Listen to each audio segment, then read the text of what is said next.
So you want to try Black Desert Online?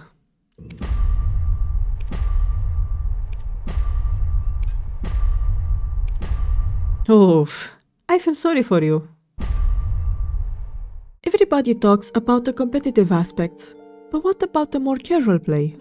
As a casual player myself, I will try my best to explain the differences and warn you about the dark sides of video before you become an addict. I'm speaking from experience. I've played WoW since 2010 and I've been playing BDO since 2021. And in just 2 years, BDO had felt more satisfying. There are pros and cons to both games. They are fundamentally different in terms of progression, gear, mounts and systems. And to be fair, comparing WoW and BDO may be a bit complicated. This is basically the guide I wish I had before I started to play. The first thing that you really need to understand is that BDO is a marathon that will take a long time to complete. If you expect to play for 2 months and have endgame gear, well, that's basically impossible. You can speedrun and pay to win, but not the same way you would do in WoW. If you get hyper-focused on progression, you will burn out fast, because as WoW players, we are trained to go from one hype to another, from one grind to another, and we are expecting to finish something fast. And BDO is not working the same way. My first year had been miserable, because I was speedrunning my way to an Ardunat mount, and back then, making silver and awakening mounts was harder, and I was still learning the game, and so I was not efficient. As a WoW player, I didn't know how to pace myself, organize myself, prioritize, because the game doesn't give you a set-in-stone road to follow. And as we already saw, the moment you give WoW players more freedom, we get lost. I won't continue too much on this idea, but learn to pace yourself. There is no right way to play the game. BDO gives you a list of stuff you can do, and you choose what to chase. You can even ignore the new expansions if you want.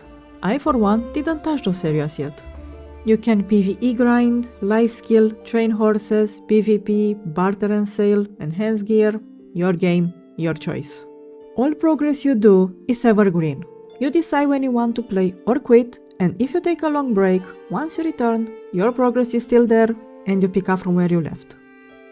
BDO is a game where you kinda have to AFK, non-stop. When I started, I didn't have a good PC.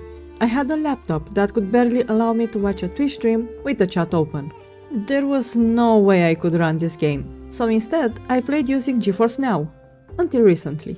GeForce Now kicks you out of the game if you are AFK for more than 10 minutes. In other words, all the playtime that I have in BDO is mostly active play and not AFK play. My progress with no overnight AFK was pretty small, but now that I can run BDO 24/7, the difference is huge. If you plan to be a life skiller, I'm afraid you absolutely need to AFK, otherwise certain life skills will be extremely time consuming. Not all life skills are hardcore, but my efficiency and silver per day skyrocketed, and I was able to progress in the last 4 months at a faster rate than before.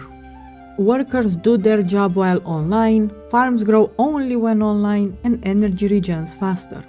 I'm not saying it's impossible to progress only with active play, but being able to AFK will be a huge advantage. Being offline will punish you. RNG in BDO is brutal. Enhancing, horse awakening, grinding, breeding, everything is RNG. Many veteran players and streamers quit the game because of enhancing alone. There will be times when you will fail everything, and that will be extremely demoralizing, especially when everybody around you will be luckier than you. I had this happen to me recently. I was attempting to awaken a tier 10 horse, the maximum we can get in game. It's the equivalent of having 2 invincibles that are rare to begin with, then you smash them together and you have a 3% chance to get a mythical invincible. It's a pretty big deal. Originally, this system didn't have a fail stack, but last week we got a fail stack, and I had 5 attempts. Can you guess what happened? Yep, I failed all 5 of them. But plenty of other people around me succeeded. That's pretty much the BDO experience in a nutshell. The problem is that these attempts are crazy expensive and time-gated. So brace yourself, cause you will deal with this. When it comes to world drops, some items are so rare and the drop chance is so low, only a couple of people have these items in the game. Like for example the rich merchant ring. From what I know, on EU, only one person has it. You can grind for thousands of hours and never see the item drop. If you're a completionist and you want to obtain everything, your chances are close to zero. Unless you dedicate your existence to BDO. Also, you can't trade with other people. If you want gear and mounts, you have to buy everything through the market. Failure in BDO feels worse than WoW. If you rage that your mount didn't drop after 100 attempts, well, imagine having to pay billions of silver for materials in order to attempt any enhancing or awakening. The success rates get lower as you attempt higher levels of enhancement, and if you fail, your item is deranked. This is the emotional roller coaster that made so many people just get mad, smash all their gear, lose everything, and then quit the game. Like in any game, you have assholes and toxic people. People that will flag you for PvP, karma bomb you, but compared to WoW, they are lower in number. Grinding is open world, but we also have something called Marnie's Realm, where we can grind for 1 hour on a solo shard. However, in the past few days we got an amazing update from the Korean version. They acknowledge that in most cases people use World PvP to troll and harass, and so they are planning to extend the Marnie Realm to be accessed multiple times a day, making BDO even more of a solo MMO. When it comes to chat, Lunar in EU is the Schizo chat, the equivalent of Mungard. It's the place where degens gather at 3 AM to thirst over guardian mommies, looking to buy girlfriends and have deep conversations about females and alpha males, and the rate of broken English is higher than the inflation in the US. If you're an American and you want Mungard level of schizo, then EU is the place for you.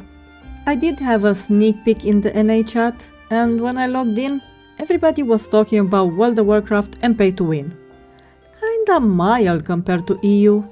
Now, I know I mostly pointed out negative aspects of the game, but don't let this discourage you from trying. Now is the perfect time to get started. We have a PTR called Global Labs, and here people can see what changes are going to come, and the updates are faster compared to WoW PTR. BDO is on steroids. WoW took a decade to add the Siege of Ogrimmar skip, and that's it? One skip? For one raid? What about the rest? What about ICC? I already farmed that shit way too much. My EU Invincible took me 700 attempts. And I'm still pissed about that. And now I need to get it on an A. But anyway, my point is that BDO is a long and hard grind, but worth it. After all, that's why we play MMOs, for the longevity. Every single week there is a new event or update. We are spoiled brats. Bonus experience, free enhanced materials, inventory slots, horse coupons, costumes, maids, pets, you name it. There are two main events. One is Hadal Ball that happens in the summer, and the other one is Calphron Ball that is happening in the winter. Both events are on Twitch, they announce future plans, it's free, and we are rewarded with a lot of good items.